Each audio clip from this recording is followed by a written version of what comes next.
I'm Teddy Papageorge, I'm Moises Mora. and we are interviewing Mrs. Anastasia Papageorge in Milwaukee, Wisconsin on December 11th.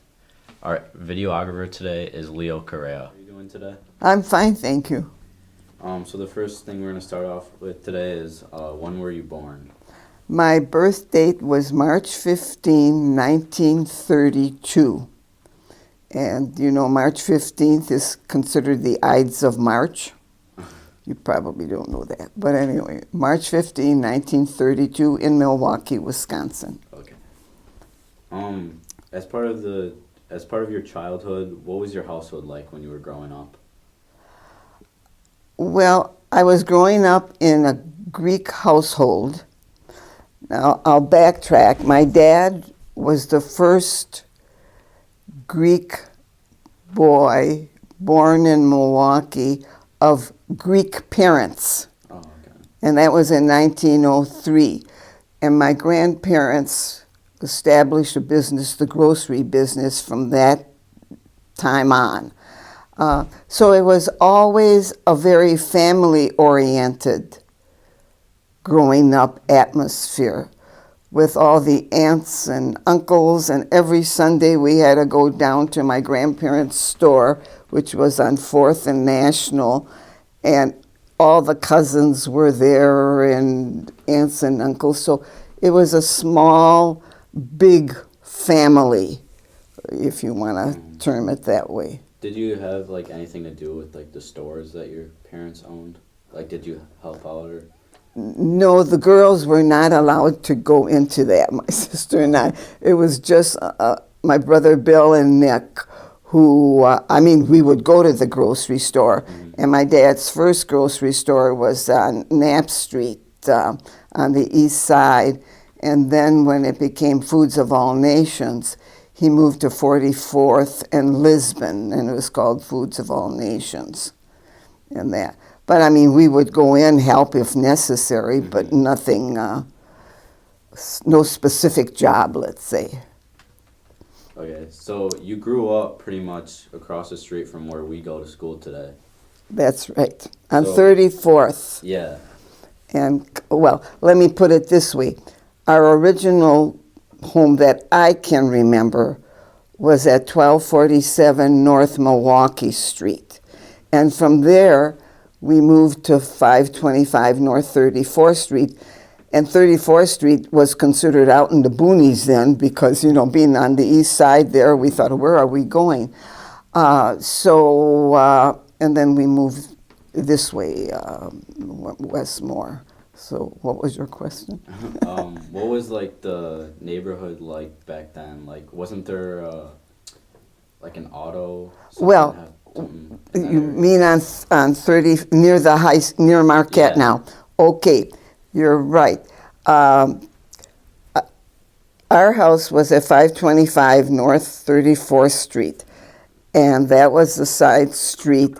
Now, if you would go up to Michigan, where you have the apartments for the clergy now, that was all houses on Michigan there.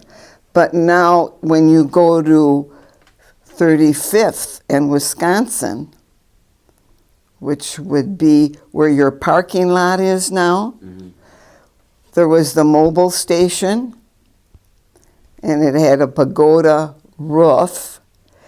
And that was across the street. And then there was another filling station there. But where the mobile station was the old Harnischweger mansion. And when you look outside of Marquette there, if you look next to that lot, you'll see this house. And that's the mansion that we're referring to. And let's see, on 35th Street there were just bus routes going south or north, and then on Wisconsin Avenue again, in front of where the school is now, again, bus routes. But the interesting thing on 35th and Wells, if you would go, are you familiar where Wells Street is? Yeah. Mm-hmm. Okay. If you would go, my directions, west, like I went to Solomon Juneau High School, and we had to take the Wells Street streetcar, and across there was a trestle. There was no road. So we would go get picked up on the Wells Street car, go across and get off on about 64th and Mount Vernon there, where the high school was and that. Okay. So, what else do you need? How big of an influence was the Greek Orthodox religion in your family? Like, how big of an impact was that as you grew up? A very big influence. Now, it's different. My era, when I was growing up, we didn't have all the social clubs that the Greek kids have now. And by the Greek kids, I mean like your dad and they had going up. It was going to church, whatever function the church had for the young people, that was our social life. And but as we grew older and went to high school and were exposed to other groups, it changed. Am I giving you the right answers? Mm-hmm. Okay. So you said you went to Solomon Juneau High School? High school. What was your status like as a Greek there, like Nothing. compared to other kids? An interesting point from moving, as I said, from moving from Milwaukee Street to 34th Street, I had to go to grade school. And the grade school was Story School, and that's about 37th and Kilburn. And a very dear, dear friend of mine always told me the story that when I was taken to that classroom that was 4th grade, and they said, we have a new student coming in, and they looked around and they saw me with the dark hair, where most of them were German, and they were more blonde and that. And so Barb Yankee would say, boy, you were a different looking kid when you came in and that. But from there, we went on to Juneau, and it was, we all mixed well. Uh-huh. And then, so during the pre-interview, you talked about a name change as part of, to escape the discrimination against Greeks, I believe. I forgot. A name change. Oh, I know what I was telling you. My uncles, my grandfather on the Topitsa side believed in education. That's why they came to America, so they can have their children. But they believed in the boys going to school, to university. So my uncles, the 3 uncles, Uncle Peter, Uncle George, and Uncle Nick, went to Madison. But at that time, there was a lot of discrimination. So they changed their name to Topping instead of Topitsis. And that was because of the discrimination of foreign-born discrimination, That was that, I think I told you. Yeah. So you were neighbors with Frank Zeidler, is that correct, when you were growing up? Or, Right. In the vicinity? And our house was on 34th Street, between Clybourn and Michigan. And I told you that on 33rd, between Clybourn and Michigan, that first house, when you're going, am I going west? Yeah. Anywhere, is this old Zeidler home, the Frank Zeidler home, and that. And did you have any experiences with him? No, not really, no. because he was naturally much older, that family, and that only that we knew that's where he grew up, at that corner. Do you have any recollections of the civil rights movements when you were a child, like growing up? And what were No, those the like? only thing I can tell you is I remember the march they had crossing the 6th Street Viaduct from, where would it be? 6th Street Viaduct, from Clybourne across, going south to National. I can picture that route. Now, why I remember it so vividly, was I part of that or just from the thing? And see, again, 34th Street was more west. And because of our experience on the south side with my grandparents' store at 423 National, we sort of knew that route of where they were crossing. So when you were young, the tensions from like World War II were beginning to like increase, like with Pearl Harbor. You know how I remember Pearl Harbor? And it was on a Sunday. And our original church was at 1300 North Broadway. Okay, so we lived on Milwaukee Street, the corner of Milwaukee. And when you went down the hill, that became Broadway, and the church was over there. So anyway, and Dad's store was at 517 East Knapp Street.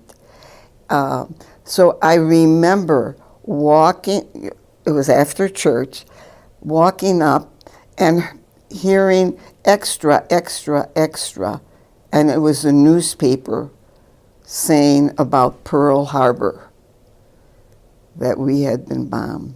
That's what I remember so vividly, how the war started, the announcement of the war. And that. Do you remember like anything after that, like kind of how? Well, we remember that we had to buy stamps so we could buy bonds, $25 bonds to support. And sugar was rationed, but being my dad having a grocery store, we still had to follow if we wanted to buy or bring home groceries with the stamps.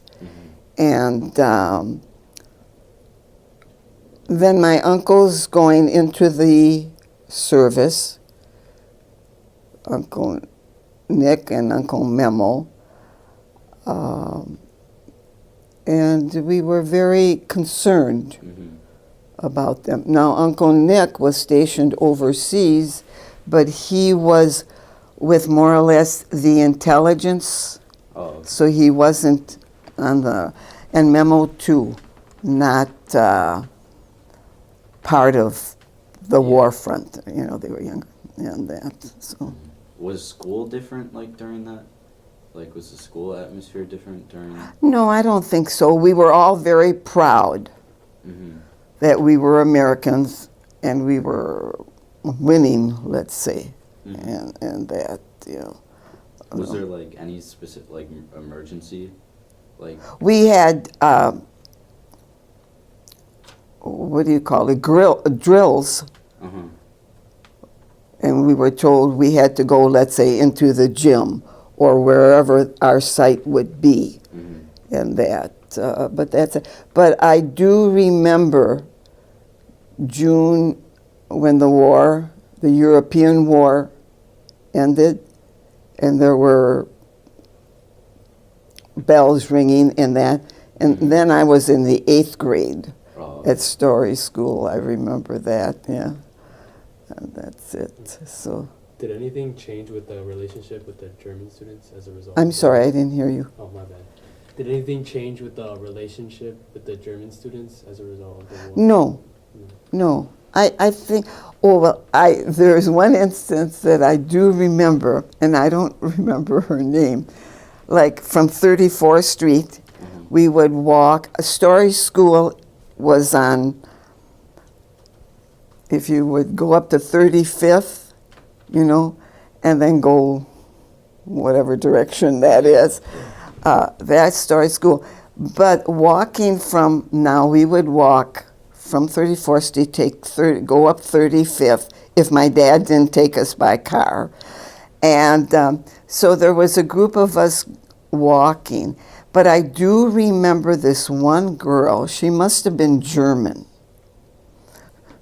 saying to me one day, "Oh, who do you think you are?" You know, coming from a foreign background like that. And we thought, what in the world? You know. Yeah. But we continued walking with my friend Barbara. And that's about we all bought saving stamps so we can get bonds and supported the effort. So moving kind of past your childhood into like college life. So you attended UW-Madison, correct? Right, but again, backtracking. I started out at UW Extension in Milwaukee because they had a 2-year program. So from the 2-year program, then I went up to Madison and finished the 2-year and went on for library. Okay, and then you worked in the Milwaukee Public School in the library as well? I have my degree in English, and I would teach English, but I also got that,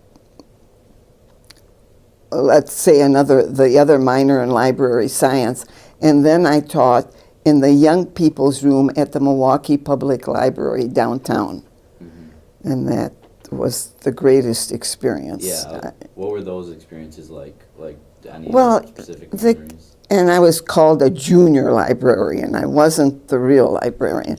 But the young people would come in and were so interested in reading the books or finding where to look for them. And I would take them around and sort of give them the breakdown, the categories of the library system and that.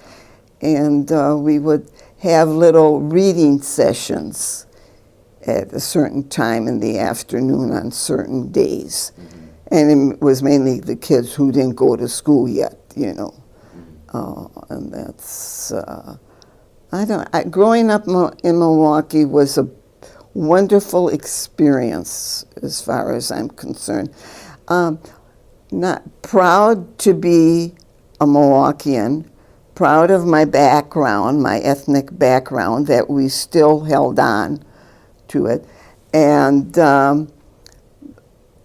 I mean, growing up from my age category, we didn't have a big social life at the time. You know, you were a Greek girl, you stayed home, you didn't go out. But we had name day parties where we celebrated the name day of the saint of, my dad's name was James, so St. Demetrius Day was October 26th. So we would have a full house with meals, and people would come in and out and that. Is that? Yeah, so along the lines of that, like how was like family events like back then? Like, is there any? It was always a family event. I mean, forget it. You couldn't go anywhere if there was a family event coming up.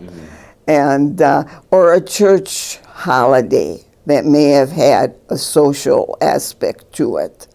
We had to go.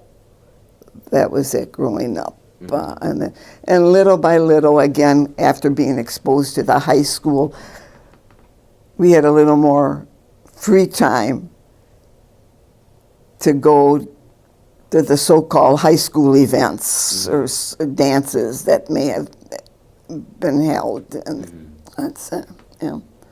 So Greek school was like a big thing back then. Greek school, okay. From school, and now again, we lived on 34th Street, and the Greek school was at the church, downstairs, I'll call it the basement of the church. So I and my brother Bill, who was a year younger than I was, would hop the Noel Street car, take it all the way down to Jackson, get off, walk down to the church past my dad's store, and Greek school was from 4 to 6 o'clock. Oh. And that's where we learned the Greek language and, you know, also using it at home. Is there still any of that today? Like, Is there still Greek school today? like as prominent as it was like back then? No, I don't think so. In fact, when your dad was growing up and Aunt Simi and that, I had a private teacher for them here at the house. Oh. And that. But then being at university school, they had so many other events afterwards, so little by little, we drifted away from the Greek school lessons, and because they had other things to do, basketball games or whatever, you know.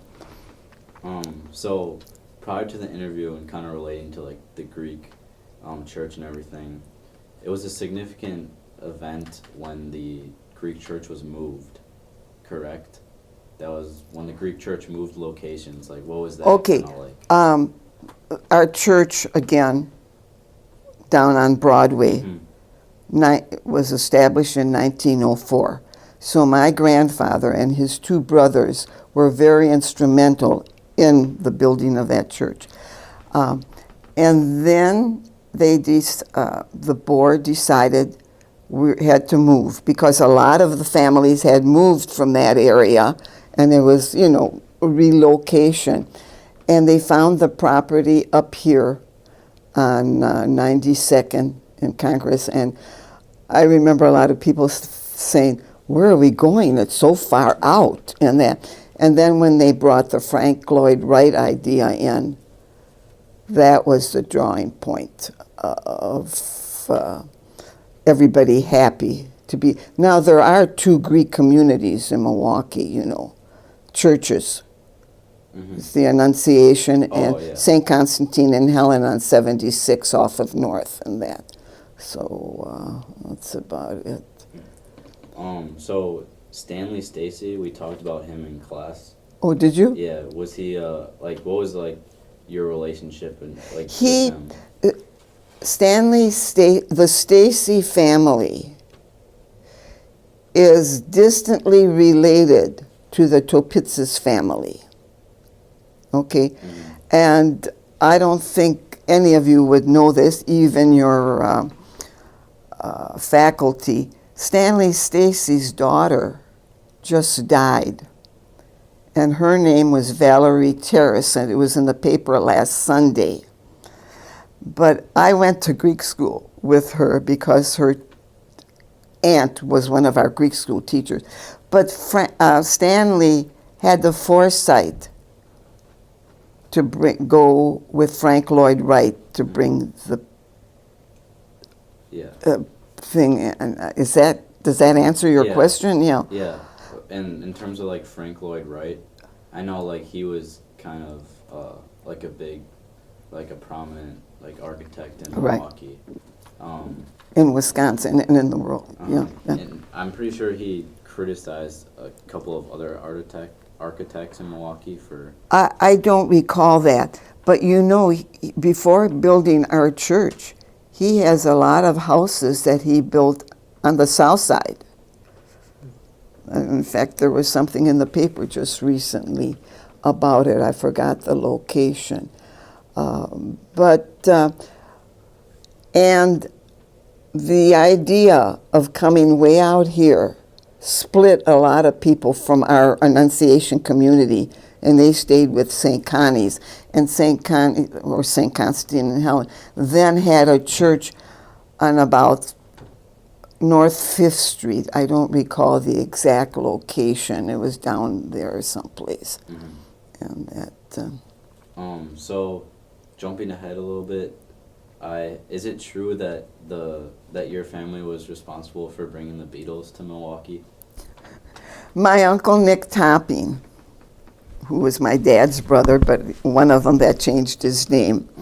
Okay, he graduated from Wisconsin with his other brothers and that, and then he opened a store that sold some foreign products and records and tapes. Well, tapes weren't out then.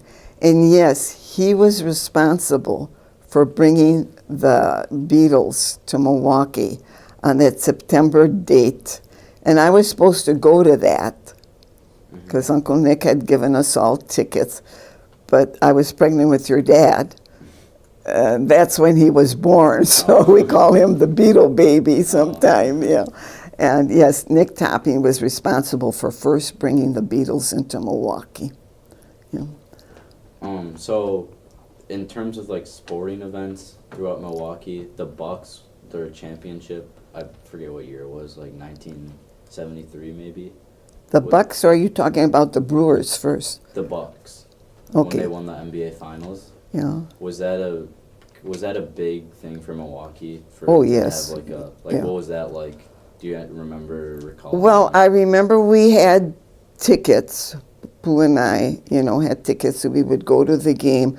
As far as the championship thing, I don't remember. Mm-hmm. But the biggest thing for the Milwaukeeans were the Brewers. Mm-hmm. And that was even before the new stadium. Mm-hmm. And the county stadium. The county stadium. And again, my brother Bill was one of the bat boys for the Brewers back there. I think you've seen the picture of him. And but growing up in Milwaukee is a wonderful opportunity for everyone. And I think you young men should be happy that you're going to a good school and just enjoy every day of it. That's all I can tell you. So Milwaukee as a city back then, like the people were often referred to as like a lot of the more friendly people, like in comparison to other cities. Like Milwaukee had like this reputation for just being a city of like community and everything. Yes, I think so. Could you speak to that at all, like in terms of like? Well, again, it was because I don't think we were exposed to what's going on today. I mean, yeah, I was a little Greek girl going to school with Germans and Italians and that. We didn't care what someone's ethnic thing was. We were growing up. Does that answer the question? Yeah. Okay, so near like our school today, Marquette used to have a football team, I'm pretty sure. Do you have any recollection with like those memories since you were in that neighborhood? Are you talking about Marquette University football team? Yeah. Okay. They had the stadium way down in what you would say the valley, but we called it Pigsville. Oh, okay. And do you remember, Uncle Dean Capolis? Mm-hmm. Okay, his dad was on the football team, and he played down there. Oh, okay. And that he attended Marquette University and that. But it was always, going down that way, seeing people driving. Not nice to say, it's a nice community, Pigsville down there. My friend Barbara, that I referred to before, lived down there. And they had nice little houses and that. Many times I say when I pass the viaduct on 35th Street there, coming west here, I think, geez, I should take a ride down there. And, the easiest way to get there from school there is Michigan. Not Michigan. What's that street? Yeah, it is Michigan, right? Mm-hmm. And you go this way and you go down that way through the thing and you get into what we called Pigsville. And that, yeah. So you said your family owned stores on the south side? My grandparents owned the store at 423 West National Avenue. And that was right next door to View School. Mm-hmm. And then Uncle Nick Topping, the one that brought the Beatles, had the record store on 6th and National there, but on National Avenue. Then my dad, who opened the store on Knapp Street, moved to Lisbon, 4401 West Lisbon, and Noni, my mother, had her store on 49th and North. Oh, okay. Yeah. Did any family members, were they like associated with any unions or any like bigger companies? Like, I know Bruin was super big back then. It still is No, today. not that I can think of. I don't think so. Was anybody involved in like the big manufacturing companies that? You mean had worked there? Yeah. The other branch of the Topetzes family, our name, when my grandparents came over, the name was printed as Topitzes. When my grandfather's brothers came a few years later, the interpreter spelled it Topetzes, but we're one family.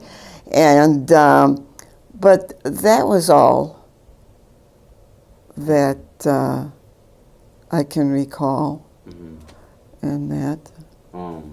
So annexation was big back then when the cities began to grow, like more and more in terms of like Ozaki County being added and like Wauwatosa being a part of Milwaukee County. So when you bought this house here, what was the neighborhood like in terms of what it is today? Like, how has it changed?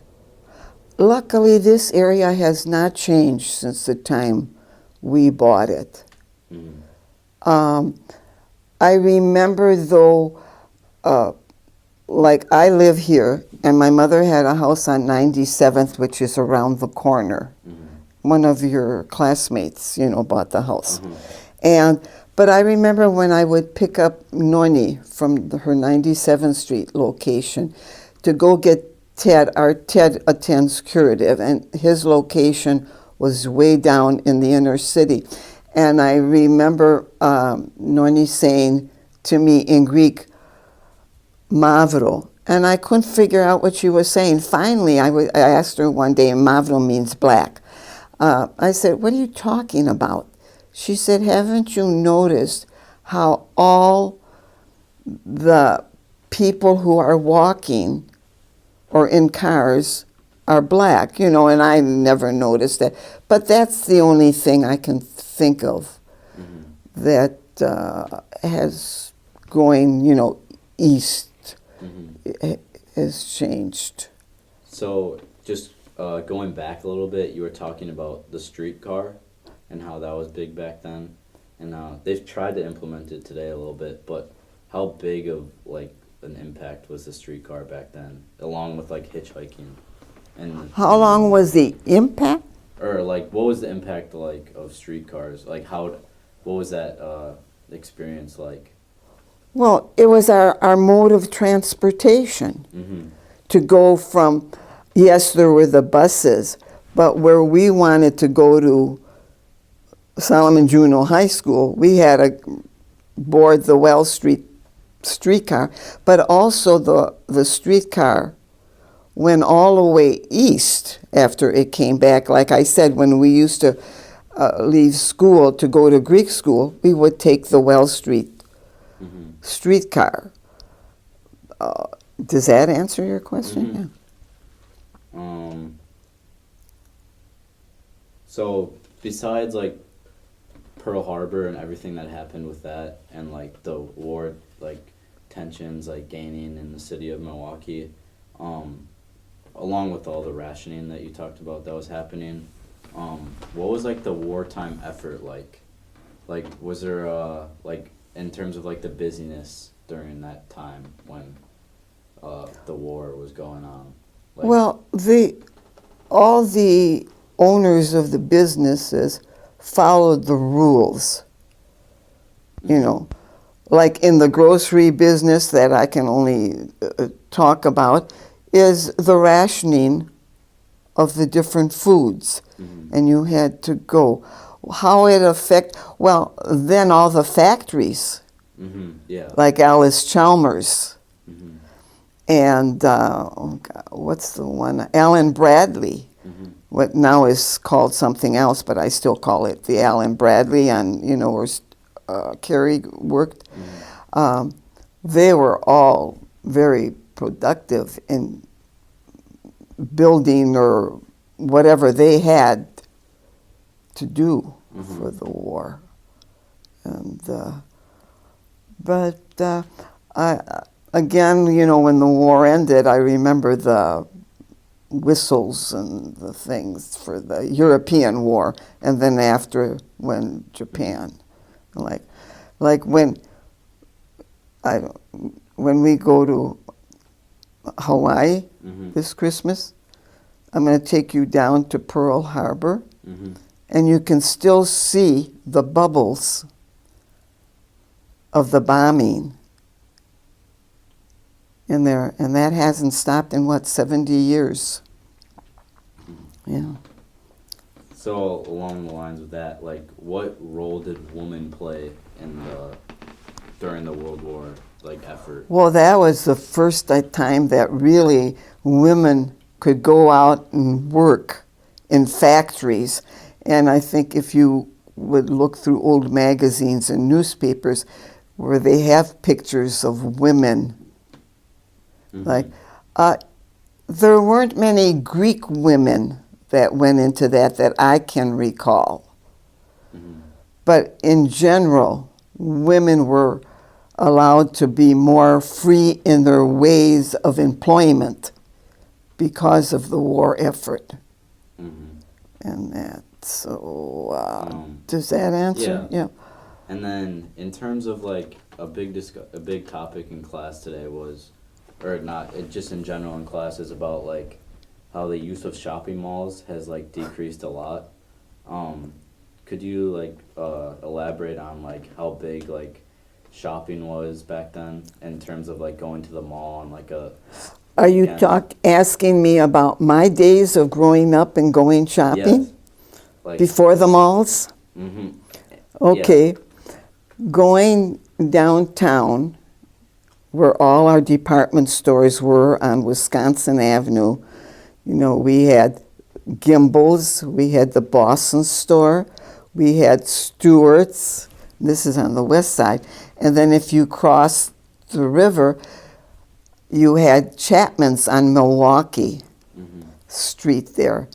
And as women, we would always dress up to go downtown, you know. And then the malls started, and everyone, I mean, have you gone down Wisconsin Avenue now? Yeah. It's dead, right? You wonder, holy cow, what's going to happen to this?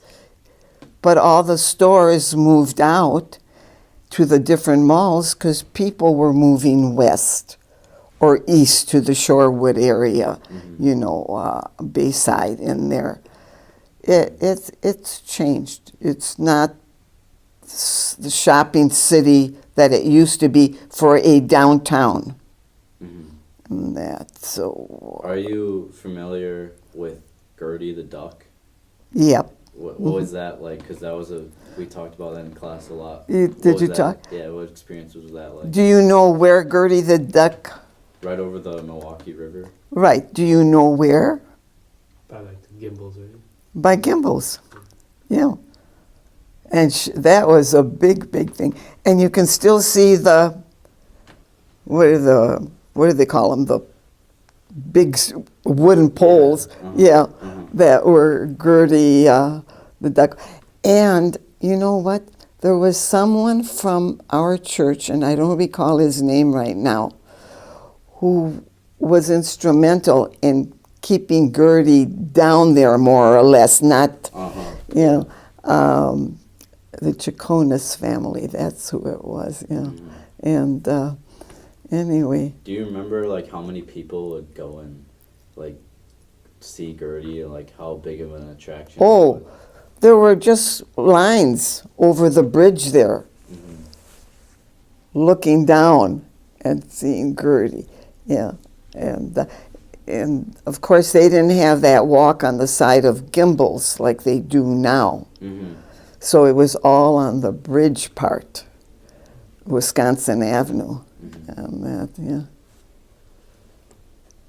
So you talked about earlier about the protests and stuff that happened in Milwaukee during the civil rights. Yeah. How did the curfew that they put into place?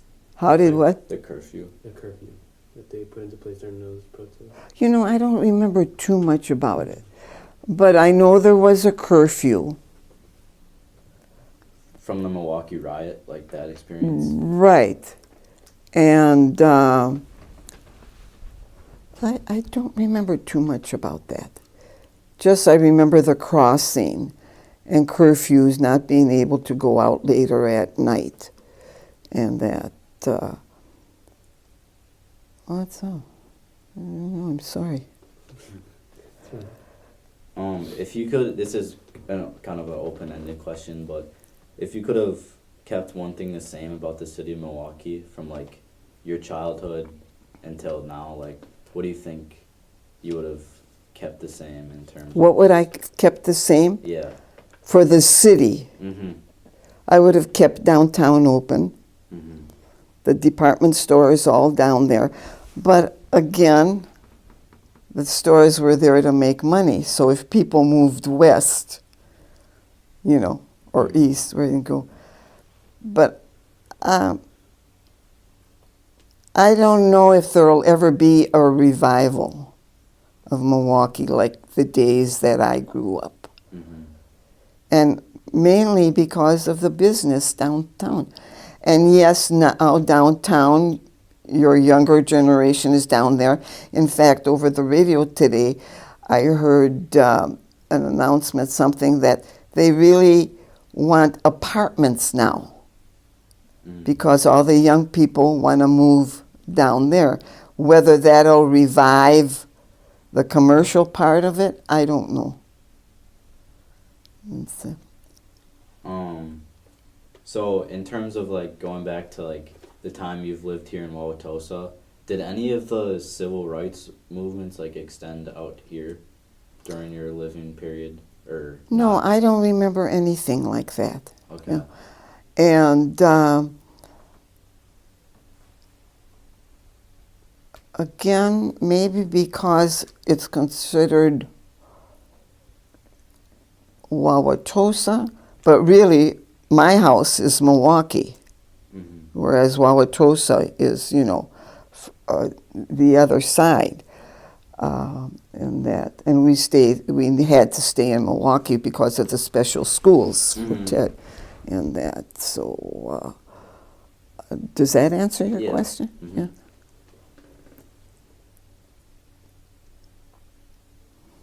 So schools in Milwaukee back then, like when you were in school, are there any like notable differences like that you could distinguish between like schooling today and like what it was back then for you in terms of like just my children started out in the public schools here in Milwaukee. Okay, they went to 81st Street School here and that. And then we decided to send them to university school, which was a long hike from here to go all the way, you know, to the east side there. But we would drive them down there and that, because gradually we saw a decline of school, and they would have to go to a big public high school. Naturally, university school was a big school too, but they had the different levels, just like here. And I'm a public school advocate, because that's been our, teachers there. But the decline of the schools is not because we have poor teachers. It's because the parents do not tell the kids how to act. Like my daughter, that's been the teachers, what's that school down in Glen Jackson? And she was telling me the story of these kids, fourth graders now, who don't have respect. They spit at you, they throw books around. And I'm sorry, I think that's because the parents have not told them, hey, you're going to school to learn. But of course, maybe they grew up in that type of an atmosphere too. So does that answer your question? Going into like a couple of like significant developments in Milwaukee, do you recall like the Mitchell Domes being completed? Kind of what the reaction to that was? Yeah, it was a big thing.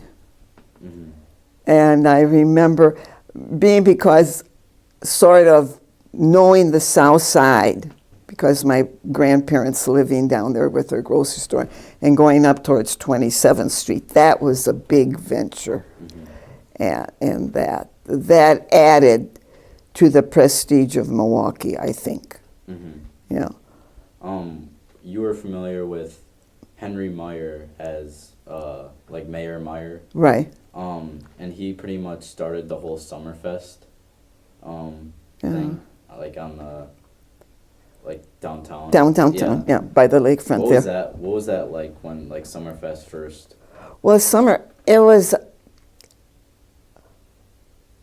a really musical adventure for the people going down there. Now it's become more commercialized, you know, with all the vendors and that. And of course, I'm not familiar with the music aspect of today's world. So, but it was a big thing to draw the people to Milwaukee. Were you involved in any of that when it was opened? No. Or kind of just observed? No, the only thing we were involved in, again through my my parents' stores, were the at the different parks, like at the zoo, where they had food things. Nornie, or my mother, who had the pastry shop and the Foods of All Nations, we would go out there and sell the Greek sweets and that. So that was a new thing for Milwaukee. Were you familiar when the Allen Bradley clock tower was built, and how like the effect on Milwaukee and like because that was something for the South Side, and it was still something you would go down to look at. And again, with my granddaughter who worked for Allen Bradley, I still called it Allen Bradley, but now it's called something else. What's it called? I forgot. Huh? Rockwell. Right. Rockwell Industries and that. But even when we go to Chicago, if I ever take the train to Chicago, I always like to see the Allen Bradley clock down there. Yeah. So what was the implementation of like freeways like when they first opened in like Milwaukee, like the Marquette interchange when that opened, and like just the development of interstate systems? Do you recall any of that? And no, it was a big thing. And I don't even know if I was driving at that time, Ted, because I didn't start driving until after Vespina was born. That was a long time. And, but I can't recall. It was a big thing, though, for the city and for the drivers, yeah. So a big thing when we're going back to talking about the Brewers and their impact on the city of Milwaukee, what was like the reaction like when the Braves left Milwaukee? Like, do you remember like what that was kind of like? No, I don't remember. Again, too bad Uncle Billy's not here, because he would have told you being part of the Bat Boy thing. And but then they were happy when they came back to Milwaukee.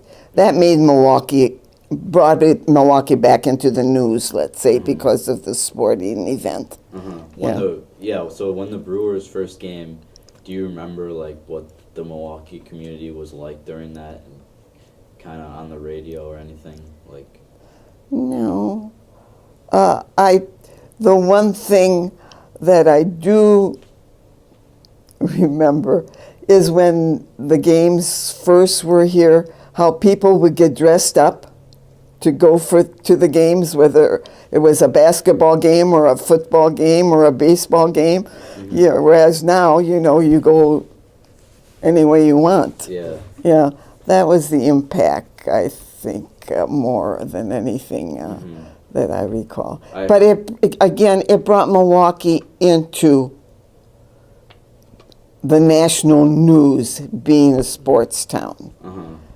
I heard like when the Brewers like first came to Milwaukee that like thousands of people went to the stadium to just check it out and stuff. And do you remember like anybody partaking in that? Or? Again, it would be Uncle Billy who would be down there, and he, no matter what he had to do, if there was a game, somehow he managed to go down there, whether he was on that night or not, but just loved the sports. Yeah. What was when County Stadium turned into Miller Park? Do you remember anything that had to do with that? What the kind of community? I don't. But the one thing now, as far as being Miller, how the name is being changed to Moores or something, M-O-O. Yeah, the M film. And when I come across to go downtown, and I take my own little route, and then cross the 35th Street Viaduct, where the Miller, like when you're going east, is way down there in the valley, and on top of this one building, it was always Miller's written out. The other day when I went down, I noticed that has been painted over, so I'm assuming they're going to write M-O-O-R. Yes, for Morris, because that's the name they've taken now. And then, being on the topic of discussion of like the Brewers, just like in terms of the brewing industry back then, like how big of an impact was it back then, like compared to today? Because I know it still has like a big impact today because it's Milwaukee, but especially like back then in terms of. Well, like, I think that's what made Milwaukee, was the brewing industry. Again, when we were growing up on Milwaukee Street and the church was on Broadway there, and now that has been torn down and it's a U.S. building something. There used to be the Schlitz Brewery down in that area, the Pabst, all those. So the beer industry, again, is what made Milwaukee. Does that answer the question? Yeah. And similar to brewing, like the tanning industry was big back then as well. That I'm not familiar with, but I know the early Greek settlers that came, the first jobs they had were in the tanning before, maybe some other thing, jobs opened up and that. Because, again, my grandfather's two brothers started out in the tanning, working there. But where, the name and that, I could not give you a name in that. So the Pfister Hotel is like a big landmark in Milwaukee.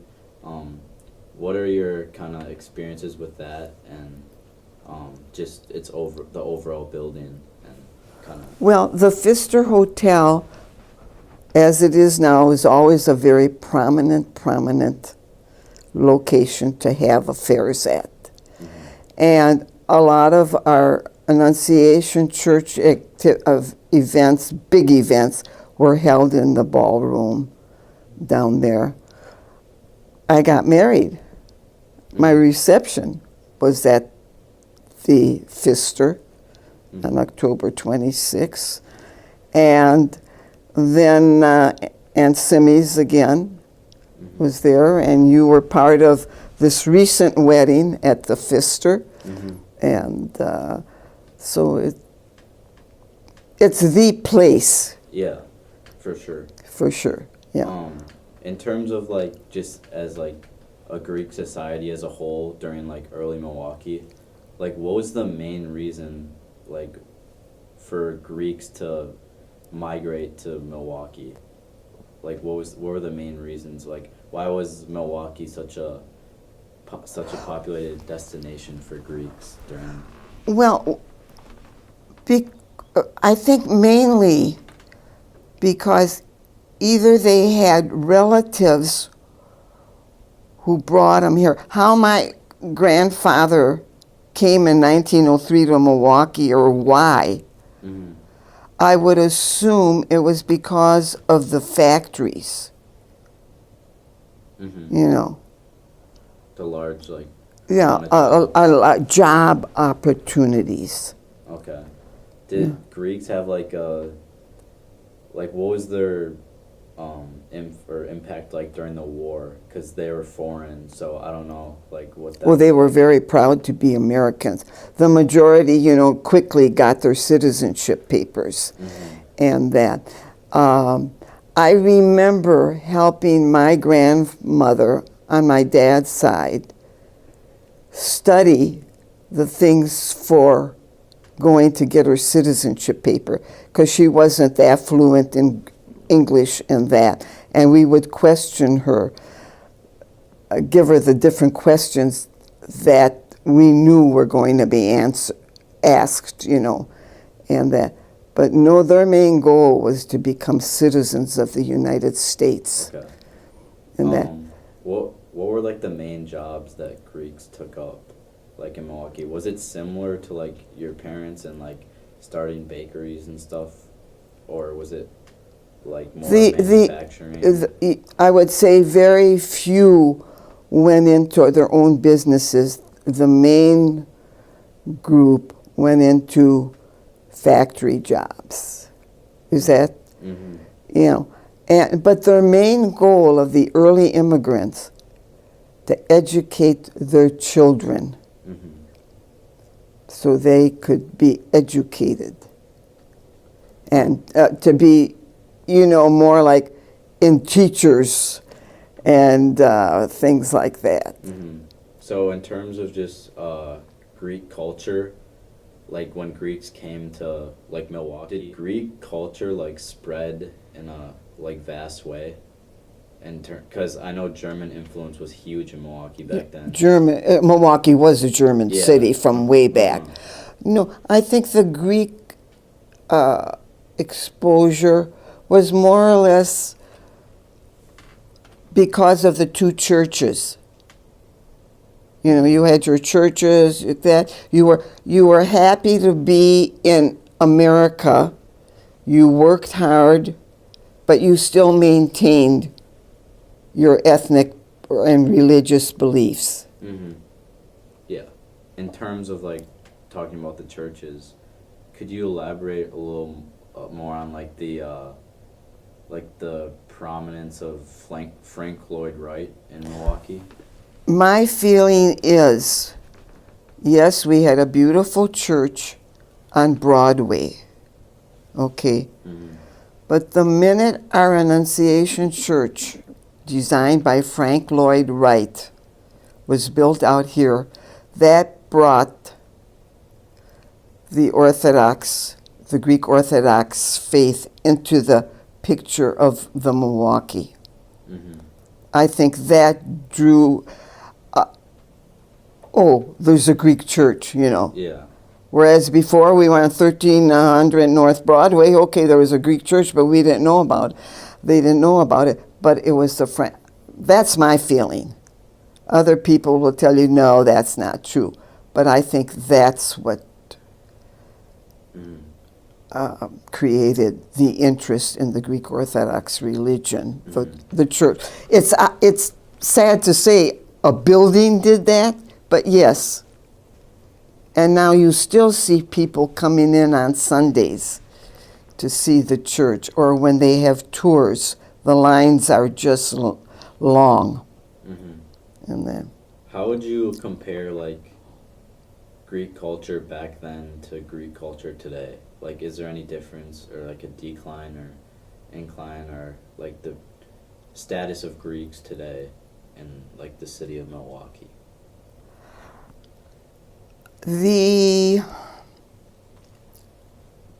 Because of the mixed marriages, and like when I say mixed marriages, I'm talking a Greek marrying a German or a Greek marrying an Italian, and that. It's not Greek marrying Greek anymore. Mm-hmm. So, is there a decline? Maybe. We just want to say thank you for taking your own time to answer the Well, it was my questions. pleasure to answer the questions, and I hope it helps with your assignment. Mm-hmm. And if you have any more questions, you can come and ask again. Thank you. Okay. You're welcome. Thank you.